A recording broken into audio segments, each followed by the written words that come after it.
سلام خدمت همه.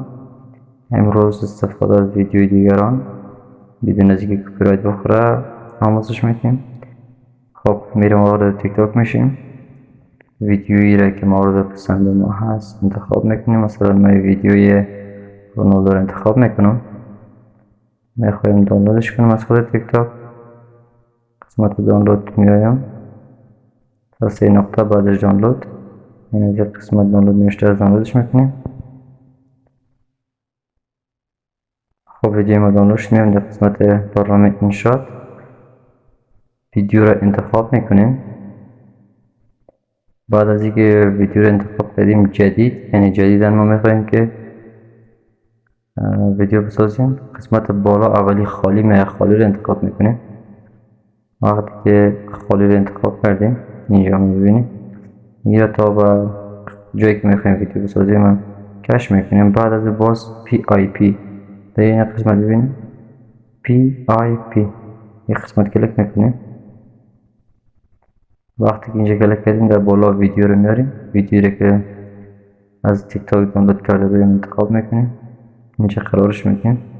بعد دوباره PIP و 2 عکس مزدوجت داریم اینجا مرتبط به ویدیو ما باشه. میتونیم که از خود ویدیو شما اسکرین شات بگیرین و بغلش کات کنین.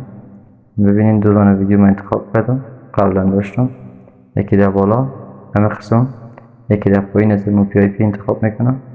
ببینین این جای منظم تر قرارش میکنیم که ویدیو با ویدیو مسمر نکنه.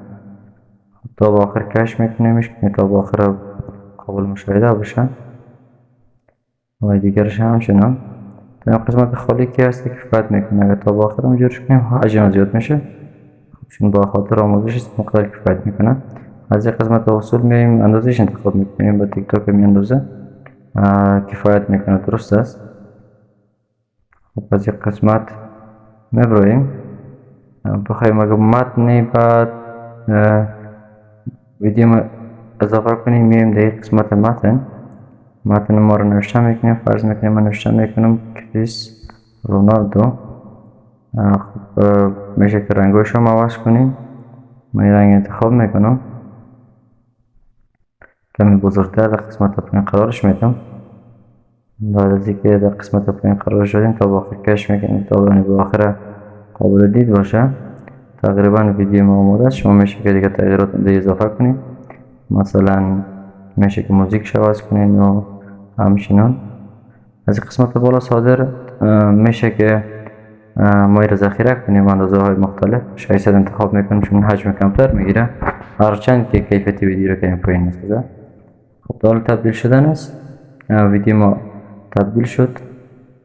میایم در قسمت تیک تاک بخواد علامه جمع میزنیم. علامه جمع بزنیم در قسمت آخر دینی کنج ببینیم. خب جمع میزنیم. بعدش در قسمت آخر در کنج وقتی که میخوایم ویدیو اپلود کنیم قسمت میزنیم. در بالا ویدیویی که اپلود کرده بودیم در قسمت بالا ویدیو رو انتخاب میکنیم. بعدی رو کلیک میکنیم. بعد از این قسمت هشتگ خود اضافه میکنیم. هشتگ استفاده میکنیم که بند باشه، همچنین با ویدیو ما ربط داشته باشه. خب از قسمت پایین موقعیت مکانی، از قسمت مکان انتخاب میکنیم و ما لوکیشن ما رو مثلا از تیک تاک اینی که برای آموزش استفاده کردم جرمنی است، در قسمت جرمنی رو انتخاب میکنم. بعدش پست کلیک میکنیم که پست شما. خب در حال پست شدن اپلود شد، ویدیو اپلود شد. 0 بازدیده است.